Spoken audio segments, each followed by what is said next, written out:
What would you sacrifice for guaranteed success? Your integrity, your relationships, your very soul? This is the story of Marcus Chen, a young trader who thought he found the perfect shortcut to wealth. In just 6 months, he went from failing nobody to multimillionaire. But the price he paid, well, that's what nightmares are made of. If you've ever been tempted to take a shortcut, if you've ever wondered what you'd do for guaranteed success, then you need to hear this story. Because Marcus Chen learned the hard way that some contracts can't be broken, and some prices are too high to pay. Stay with me because this tale will change how you think about success forever.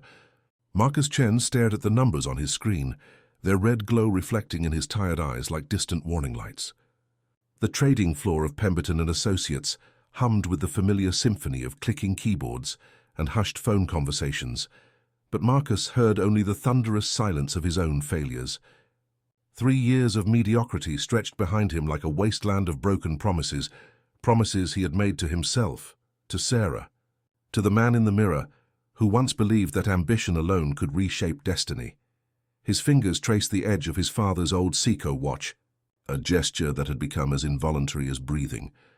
The timepiece had belonged to David Chen, a man who measured success not in quarterly reports, but in family dinners shared and bedtime stories told.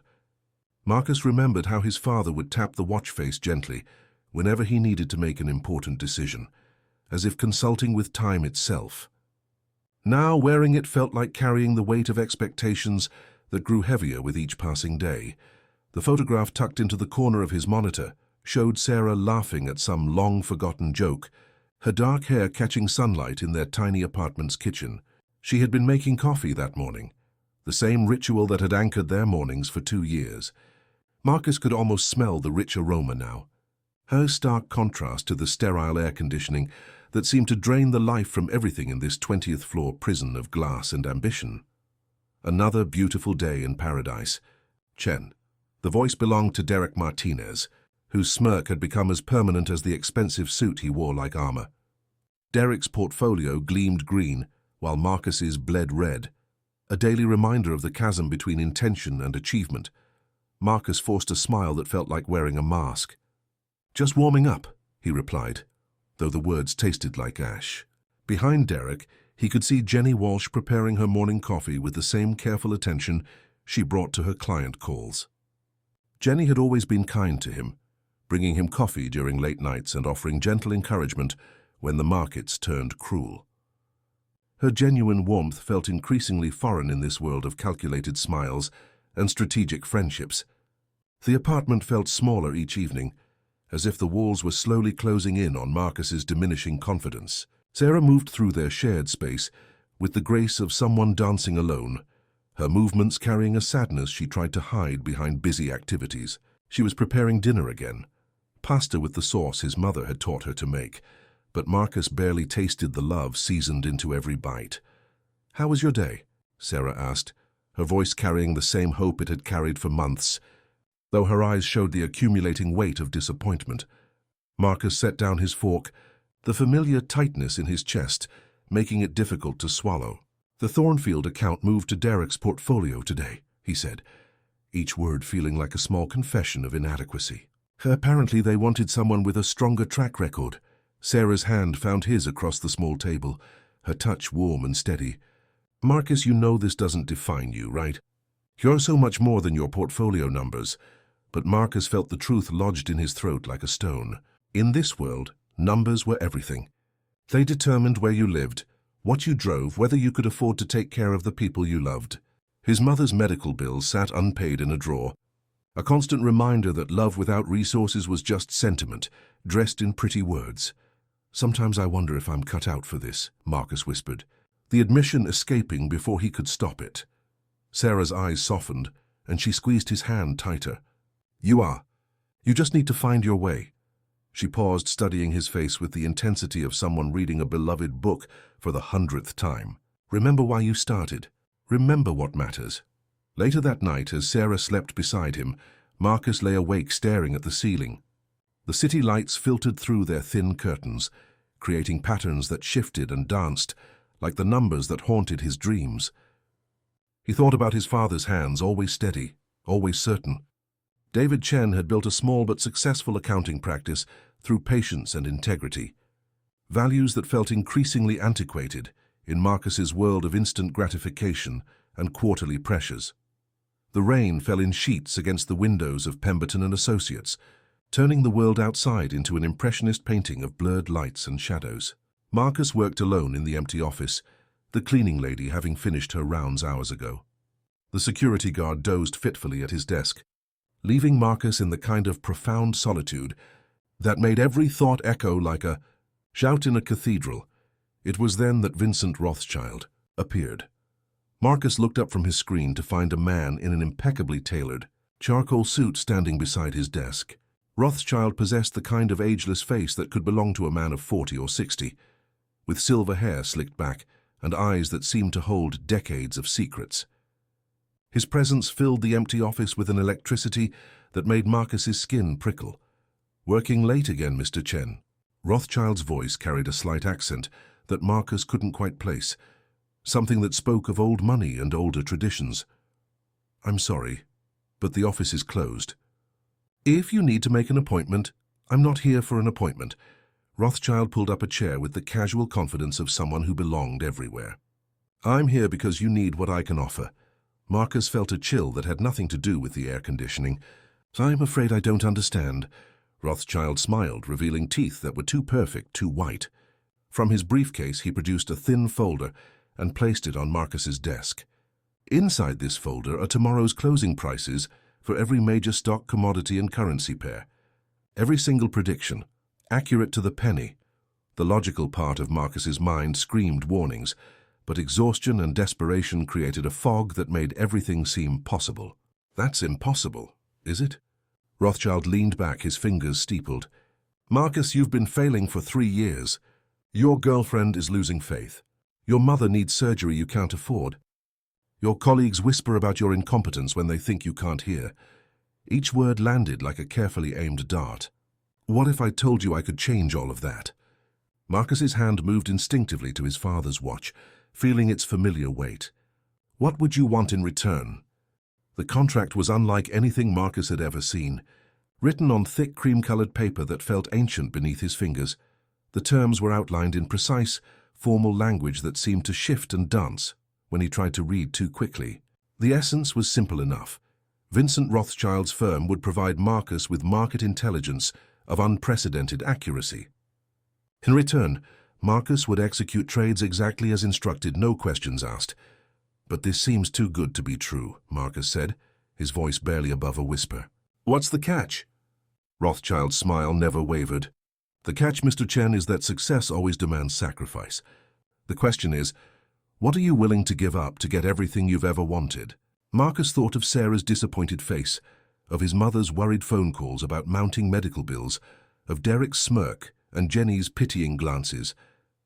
He thought of his father's steady hands and wondered what David Chen would do in this moment. But the weight of failure pressed down on him like a physical force, making it hard to breathe, harder still to think clearly. "I need some time to consider." "Time," Rothschild interrupted gently, "is the one thing you don't have. This offer expires at midnight. After that, I'll find someone else, someone hungrier, someone more willing to do what it takes." The pen Rothschild offered was heavy in Marcus's hand, its metal warm as if it had been held by countless others before him. Marcus could feel his heartbeat in his fingertips as he hovered over the signature line. Somewhere in the distance a clock chimed 11:30. He signed his name with a steady hand, each letter feeling like a small betrayal of everything his father had taught him about earning success through honest work. But as the ink dried on the paper, Marcus felt something shift inside him, a door closing on one version of himself, while another door creaked open to reveal possibilities that gleamed like gold in the darkness. "Excellent," Rothschild said, sliding the contract back into his briefcase. "You'll receive your first set of instructions tomorrow morning. Follow them exactly, and you'll see results immediately." As Rothschild walked away, his footsteps silent on the carpeted floor, Marcus sat alone with the weight of what he had done. The rain continued to fall against the windows, washing the world clean while he felt something inside himself growing irreversibly stained. The predictions arrived in Marcus's email at exactly 6 a.m., presented in a simple spreadsheet that looked innocuous enough to be someone's grocery list. But as Marcus followed the instructions, buying here, selling there, timing each move to the minute, he watched his portfolio transform from red to green like a garden blooming in fast forward. By lunch, he had made more money than he typically earned in a month. By closing bell, his single-day profit exceeded what he had made in the previous quarter. The numbers on his screen glowed like promises fulfilled, and for the first time in years, Marcus felt the intoxicating rush of unqualified success. "Holy shit, Chen." Derek's voice cut through the trading floor's afternoon lull. "Did you see Tesla today? You called that spike to the penny." Marcus forced himself to smile modestly while his heart hammered against his ribs. "Sometimes you get lucky." "Lucky?" Derek laughed, but there was something sharp in his eyes now, a recognition that the playing field had suddenly shifted. That wasn't luck. That was surgical. Jenny appeared at Marcus's shoulder, her usual morning coffee replaced by wide-eyed amazement. "Marcus, I've been trading for 8 years, and I've never seen anything like what you just did. Where did you get the confidence to make those calls?" The question hung in the air like smoke, and Marcus felt the weight of eyes throughout the office. Success, he realized, was as conspicuous as failure, just more pleasant to wear. "Just been doing my homework," he said, though the words felt like speaking a foreign language. That evening, Sarah greeted him with a smile that lit up their small apartment, like sunlight breaking through storm clouds. "You look different," she said, studying his face with the intensity of someone reading good news. "Lighter somehow." Marcus pulled her close, breathing in the familiar scent of her shampoo. For the first time in months, he felt worthy of her touch. "Things are turning around at work. Finally." "I knew they would," Sarah whispered against his ear. "I never doubted you." But as Marcus held her, he felt the contract's weight like a stone in his chest. Success tasted sweeter than he had imagined, but it carried an aftertaste he couldn't quite identify, something metallic and strange, like blood in his mouth after biting his tongue. 3 weeks into his arrangement with Rothschild, Marcus's life had transformed beyond recognition. His portfolio had swollen to 7 figures, his confidence had returned like a long-lost friend, and his colleagues now sought his advice with the same hunger they had once reserved for Derek's attention. But success, Marcus discovered, was a demanding mistress that required constant feeding. The instructions from Rothschild had grown more complex, more specific. "Buy this stock exactly 14 minutes before closing. Short that currency pair at precisely 2:47 p.m. Each directive came with surgical precision, and each successful trade felt like a small victory in a war Marcus didn't fully understand. Jenny knocked on his office door during lunch, her usual bright demeanor dimmed by something Marcus couldn't quite name. She looked tired, older somehow, as if the past few weeks had aged her in dog years. "Hey," she said, settling into the chair across from his desk. "I wanted to thank you for the tip on Nordic Industries. I made a nice profit." Marcus smiled, though something in Jenny's expression made him uneasy. "Happy to help." "The thing is," Jenny continued, her voice dropping to a whisper, "I can't figure out how you knew. I've been researching Nordic for months, and there was no indication they were about to announce that merger. No insider information, no leaked reports, nothing. It was like you could see the future. The coffee Jenny had brought him tasted suddenly bitter. Sometimes patterns emerge if you look hard enough." Jenny nodded, but her eyes remained troubled. "Marcus, I need to ask you something, and I need you to be honest with me. Are you getting information from somewhere you shouldn't be?" The question hit Marcus like a physical blow. He thought of Rothschild's perfect predictions, of the contract hidden in his desk drawer, of the meteoric rise that had lifted him from failure to success in a matter of weeks. "Jenny, I would never—" "I'm not accusing you of anything illegal," Jenny said quickly. "I'm just worried. This kind of accuracy, it's not natural. And in this business, when something seems too good to be true—" She let the sentence hang unfinished, its implications clear as daylight. After Jenny left, Marcus sat alone in his office, staring at the photograph of Sarah that seemed to watch him with increasingly judgmental eyes. Success had brought him everything he thought he wanted, but it had also brought questions he wasn't prepared to answer, and a growing sense that he was walking a tightrope over an abyss he couldn't see. The changes in Marcus were subtle at first, like hairline cracks in a foundation, that only become visible when the whole structure begins to shift. Sarah noticed them during their dinner conversations, in the way his attention drifted to his phone even during their most intimate moments, in how his laughter had taken on a hollow quality that made her feel like she was talking to an echo of the man she loved. "Remember when we used to talk about traveling?" Sarah asked one evening, pushing pasta around her plate without appetite. "You said you wanted to show me the village in Taiwan where your grandparents lived." Marcus looked up from his phone, where he had been reviewing tomorrow's market predictions from Rothschild. "Of course I remember. We can go now, actually. I could book us flights tomorrow if you want." Sarah's smile was sad around the edges. "That's not what I meant.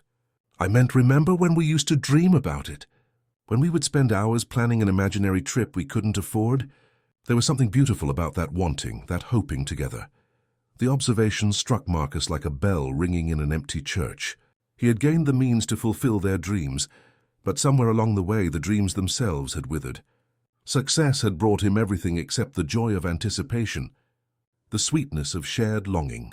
"Things are different now," Marcus said, though he wasn't sure if he meant better or worse. "Yes," Sarah agreed quietly. "They are." That night Marcus lay awake listening to Sarah's breathing, feeling like a stranger in his own life. The contract in his desk drawer seemed to pulse with its own heartbeat, and he found himself wondering what his father would think of the man he was becoming. David Chen had always said that character was what you did when no one was watching. But what happened when you stopped watching yourself? His phone buzzed with a message from Rothschild. "Tomorrow will be particularly profitable. Trust the process." Marcus deleted the message and tried to sleep. But his dreams were filled with numbers that bled red, and contracts written in languages he couldn't read. Marcus found Derek waiting by his desk the next morning, coffee growing cold in his hands and an expression that Marcus had never seen before, something that looked almost like concern mixed with the sharp edge of professional rivalry. "We need to talk," Derek said without preamble. They walked to the small conference room at the end of the hall, the one with frosted glass walls that provided the illusion of privacy while keeping everything visible to the rest of the office. Derek closed the door and turned to face Marcus with the gravity of a man about to deliver difficult news. "Marcus, I'm going to be straight with you because, despite everything, I respect what you've accomplished recently." Derek's usual smirk was nowhere to be found. "HR has been asking questions about your trading patterns. Nothing official yet, but word is that compliance is starting to notice some irregularities." Marcus felt his blood turn to ice water. "What kind of irregularities?" "The kind that happen when someone appears to have information they shouldn't have." Derek leaned forward, lowering his voice. "Look, I don't know what your source is, and frankly, I don't want to know. But whatever you're doing, you need to be more careful. Success this consistent, this precise, it raises red flags." The irony wasn't lost on Marcus that Derek, who had spent years viewing him as competition to be crushed, was now warning him about the very success that had finally put them on equal footing. "I appreciate the concern, Derek, but this isn't about concern for you," Derek interrupted. "This is about concern for all of us. If compliance starts digging into your trades and finds something that implicates the whole department, we're all screwed. Jenny's already asked me if I think you're trading on inside information." The mention of Jenny hit Marcus like a physical blow. Sweet, honest Jenny, who had always treated him with kindness, was now suspicious of his success. The thought made his stomach churn with something that felt like guilt, seasoned with fear. "I'm not doing anything illegal," Marcus said. Though the words felt hollow even to his own ears, Derek studied his face for a long moment. "Maybe not illegal, but clean? That's a different question entirely." The phone call came during lunch, his mother's voice thin and tired across the static of international distance. Lin Chen had always been a woman of few words, but the pauses between her sentences now stretched like bridges over chasms of unspoken worry. "Marcus, I need to tell you something," she said, her English carefully measured in the way of someone speaking in their second language during moments of stress. "The doctors want to schedule the surgery for next month. They say waiting longer could be dangerous." Marcus felt the familiar weight of responsibility settle on his shoulders like a lead blanket. His mother's heart condition had been worsening for months, and the recommended procedure cost more than she could afford on her small pension. It was the kind of expense that could bankrupt a family, the kind of crisis that kept Marcus awake at night, calculating and recalculating numbers that never added up. "Mom, don't worry about the money. I'll wire it to you tomorrow." The silence that followed was longer than usual, filled with the weight of a mother's love and a mother's intuition. "Marcus, where is this money coming from? Last month you could barely help with my medicine, and now you talk about paying for surgery like it's nothing." The question hung between them like a bridge Marcus was afraid to cross. He could lie, create some story about a promotion or a lucky investment. But lying to his mother felt like betraying something sacred, something connected to his father's memory and the values that had shaped his childhood. "I've been doing well at work recently." "Very well. And this good fortune, it comes from honest work?" The question hit Marcus in a place deeper than logic, somewhere in the region of the soul where his father's voice still whispered about integrity and character. "Mom, I'm helping people make good investments. I'm not hurting anyone." But even as he said the words, Marcus thought about compliance watching his trades, about Jenny's suspicious questions, about Derek's warnings. Was he hurting anyone? The line between helping and exploitation had become blurred, like shapes seen through frosted glass. "Be careful, my son," his mother said finally. "Money that comes too easily sometimes costs too much." After the call ended, Marcus sat in his office staring at his father's watch, remembering the man who had worn it before him. David Chen had built his success one client at a time, one honest transaction after another. His wealth had been modest but clean, earned through work that let him sleep peacefully at night. Marcus wondered when he had last slept peacefully. The portfolio milestone came on a Thursday afternoon, $10 million. Marcus watched the number appear on his screen with the detached fascination of someone observing a natural disaster from a safe distance. 3 months ago, such wealth had been an impossible dream. Now it felt like a weight that grew heavier with each passing day. His phone buzzed with a text from Sarah. "Dinner tonight? I'm making your favorite." Marcus looked at the message for a long moment before responding. "Working late again. Rain check?" It was a lie. His work was essentially automated now, following Rothschild's instructions with the mechanical precision of a machine. But the thought of going home, of sitting across from Sarah and pretending that everything was normal, felt exhausting in a way that had nothing to do with physical tiredness. Instead, he stayed in the office until the cleaning crew arrived, then walked the empty streets of downtown, watching the city transform from its daytime persona of urgent efficiency to its nighttime character of loneliness and neon. The autumn air was sharp with the promise of winter, and Marcus pulled his coat tighter around himself as he walked. He found himself standing outside a small diner, the kind of place his father had loved. Honest food served by honest people who didn't ask questions about where your money came from or whether you deserved what you had.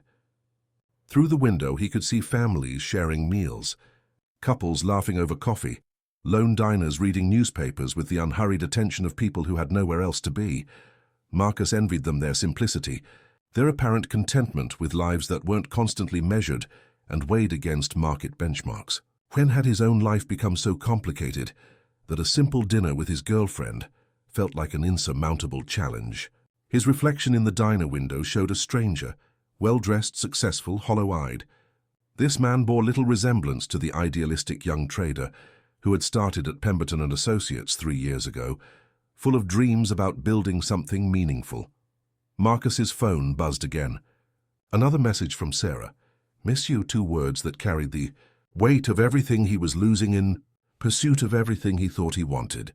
The breaking point came not with dramatic revelation but with a moment of quiet, understanding that arrived like dawn after a long night. Marcus was reviewing his latest trading report when Jenny knocked on his office door, her face carrying an expression he had never seen before, a mixture of disappointment and something that looked like grief. "I'm leaving Pemberton," she said without preamble, settling into the chair across from his desk with the weight of someone carrying a heavy burden. Marcus felt something cold settle in his stomach. "Jenny, what happened? If this is about the portfolio comparisons, I never meant to make anyone feel it's not about competition." "Marcus?" Jenny's voice was gentle but firm, the tone of someone delivering news that couldn't be softened. "It's about integrity. I can't work in an environment where I'm constantly questioning whether the success around me is legitimate." The words hit Marcus like a physical blow. Jenny wasn't just leaving the company. She was leaving because of him, because his success had poisoned the well of trust that made their workplace function. "The thing is," Jenny continued, her eyes meeting his with the directness of absolute honesty, "I still believe you're a good person, but I think you've lost sight of who you are. The Marcus who used to work late, not because he was following someone else's playbook, but because he genuinely cared about doing right by his clients, that person is still in there somewhere." After Jenny left, Marcus sat alone in his office, feeling the walls of his success closing in around him like a beautiful prison. He thought about Sarah's increasingly distant smiles, about his mother's worried questions, about Derek's warnings and compliance investigations. He thought about his father's steady hands and the man who had measured success not in dollars but in dignity. For the first time since signing Rothschild's contract, Marcus allowed himself to truly see what he had become. The recognition was painful, like staring directly into bright light after months in darkness. He was wealthy beyond his wildest dreams, but he had paid for that wealth with pieces of himself, his integrity, his relationships, his peace of mind. The contract sat in his desk drawer like a ticking bomb, and Marcus realized that he had been living in fear for months. Fear of discovery, fear of losing what he had gained, fear of facing the truth about the choices he had made. But greater than his fear was a growing certainty that Jenny was right. The person he had been, the person his father had raised him to be, was still there somewhere beneath the layers of justification and self-deception. It was time to find that person again. Marcus found Sarah in their apartment's small kitchen, preparing coffee with the same careful attention she had brought to the ritual for 2 years. But now her movements carried a sadness that made his chest ache, as if she were performing a dance for an audience that had long since stopped watching. "Sarah," he said, his voice barely above a whisper. "We need to talk." She turned to face him, and Marcus saw in her eyes the accumulated weight of months of distance, of conversations that skimmed the surface, of a relationship that had slowly been starved of the honesty that had once nourished it. "I know," she said simply, setting down the coffee cup with hands that trembled slightly. "I've been waiting for you to be ready." They sat at their small table, the same one where they had shared countless meals and dreams. But now the space between them felt vast, filled with all the words that hadn't been spoken, and all the truths that had been carefully avoided. "I need to tell you about work," Marcus began, each word feeling like stepping onto thin ice. "About how things change so suddenly, about where the money is really coming from." Sarah's eyes never left his face as he told her about Rothschild, about the contract, about the impossible accuracy of predictions that had transformed his failure into success. He told her about the compliance investigations, about Jenny's resignation, about the growing certainty that he had traded away something precious for something that glittered but had no real value. When he finished, the silence stretched between them like a bridge that neither was sure could bear the weight of what came next. "I've been so afraid," Sarah said finally, her voice steady but soft. "Afraid that you were becoming someone I couldn't recognize, someone I couldn't love. But afraid also to ask the questions that might confirm my fears." Marcus felt tears he hadn't expected burning behind his eyes. "I don't know how to undo what I've done. I don't know how to go back to being the person you fell in love with." Sarah reached across the table and took his hand, her touch warm and familiar and achingly real. "Marcus, the person I fell in love with is still there.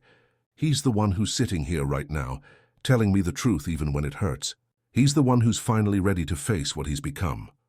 In that moment, Marcus felt something shift inside him, not the hollow satisfaction of financial success, but something deeper and more lasting.